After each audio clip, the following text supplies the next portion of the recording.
2, 1. Hey, this is Sports Radio 910's Gary Hess along with Gary Criswell. We're at Varina, where tonight #1 Hermitage beat #2 Varina 20-17 in overtime. Those goalposts right there where John Steeple kicked the tying field goal with 17 seconds left, and then in overtime kicked the game winner for the 20-17 margin. That, Gary, after Hermitage had a great goal line stand. Yeah, they managed to get the momentum at the end in the fourth quarter.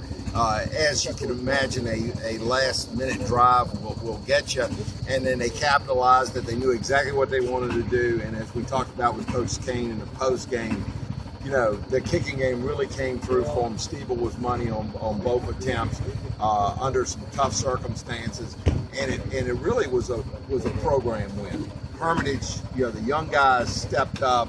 The guys that had seen the pressure situation, maybe played secondary roles in their other playoff runs, got to play for real tonight on the first and second team defenses, and I thought they did a great job. This was a great atmosphere, sellout crowd. You could feel the electricity tonight. You had 1 against 2, and while it was a little bumpy ride at times, this game truly lived up to the hype, especially in the fourth quarter and overtime. The fourth quarter was great because both teams had really started probing. They both fell into patterns, some of them not even characteristic of what they've done in the past in offense. You know, Varina had a throwback to the old Ed Bullheller years and did a lot of stuff out of the I formation. Hermitage has uncorked a new look and has a really nice bubble screen package they've added to that pistol look that they use a bunch of times. And I thought Derek Green acquitted himself well, even though Varina made him work for every yard. Every single yard.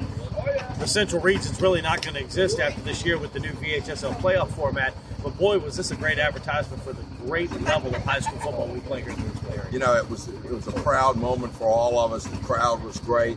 I mean, we're here an hour and a half after the game's over with, and we're still going to be caught in traffic. Right, I know. Let's talk about Hermitage will be an overwhelming favorite in the Colonial District. Varina's going to have a tougher road because it's a tougher district, but Varina looks in great shape, certainly to be a contender right to the end of the calendar. Well, they start district play next week with Varina.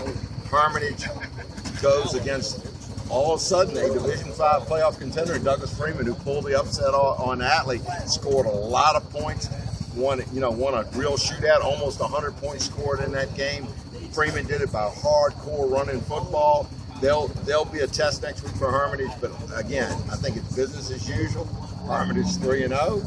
Hermitage goes through the Colonial District. They host the first round playoff game. We'll see you in November. Yeah, right? what a great way to usher out the Central Region.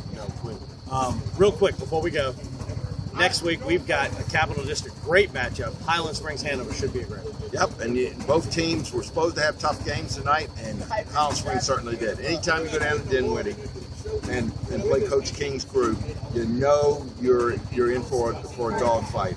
And what really happened, I think, with them is Highland Springs is tested with their pregame schedule. Now you've got Hanover. Now Hanover was expecting a big test from Deep Run, and they just romped over Deep Run. So Highland Springs is going to catch a hot hand, but they're at home. I look for a great Capital District match. That's the game of the week next Friday night, right here on Sports Radio 910 and SportsRadio910.com.